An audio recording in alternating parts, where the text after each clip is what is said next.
सोचते camera on हो या ऑफ हो। बहुत सारे लोग कॉन्शियस हो जाते हैं कैमरा ऑन होने के बाद, कम बोलते हैं, लेकिन हरियाणा के लोग जाने जाते हैं बेबाकी से अपनी बातचीत करने के लिए। और जैसे आपने अभी अभी सुना, राहुल गांधी प्रधानमंत्री बनेंगे।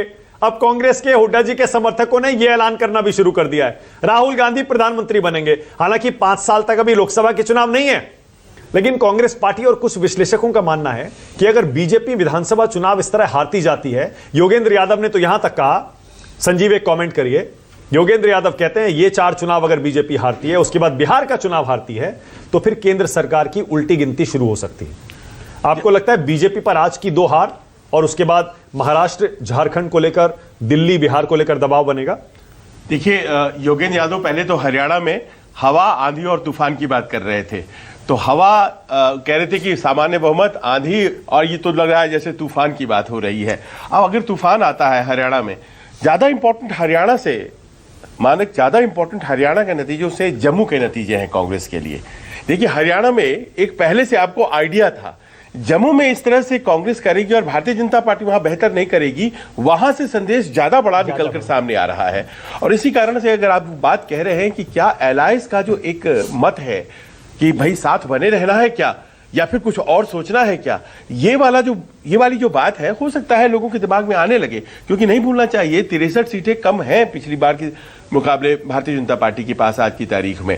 तो ऐसे में कहीं ना कहीं, लेकिन ये लगता है अभी फिलहाल ज्यादा दूर की कौरी है। बिल्कुल, मुझे तो ये 74 सीटों पर यकीन नहीं हो रहा है।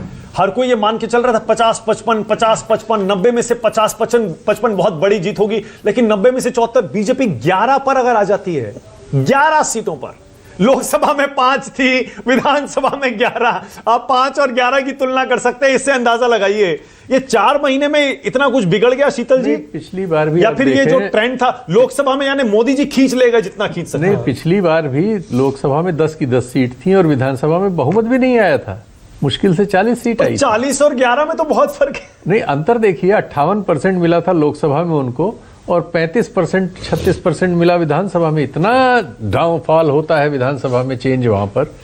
तो बीजेपी की मेरे ख्याल से पिछले 10, 12, 15 साल में दिल्ली को छोड़कर, दिल्ली छोड़ दीजिए, उसके अलावा इतनी बड़ी हार मुझे याद नहीं पड़ती किसी भी चुनाव में। जी, मैंने कहा बीजेपी फाइट करती है और हारे हुए चुनाव को भी यहां तक ले जाती है। राजस्थान का मुझे याद आता है जब गहलोत जी ने वसुंधरा को हरा, तब भी 75 सीटें ले गई थी वो। 73 सीट्स थी उस समय। हाँ, उस समय भी भारतीय जनता पार्टी। लेकिन बदलाव होते हैं, जैसे जम्मू कश्मीर में देखिए बहुत तेज बदल रहा है। जम्मू कश्मीर में स्थितियां जो है एकदम, जो हम लोग अभी इससे पहले देख रहे थे उससे विपरीत हुई हैं। जम्मू कश्मीर में हालांकि फाइट है, लेकिन बीजेपी जम्मू में अगर 26 सीटों के आसपास घूम रही है, कांग्रेस पार्टी टक्कर दे रही है जम्मू में भी बीजेपी को। बिल्कुल। नेशनल कॉन्फ्रेंस घाटी में ऐसा लग रहा है सबसे बड़ी पार्टी है, कोई टक्कर नहीं है नेशनल कॉन्फ्रेंस को, चाहे इंडिपेंडेंट्स हो या बाकी छोटी पार्टियां हो। अदर्स 10 है।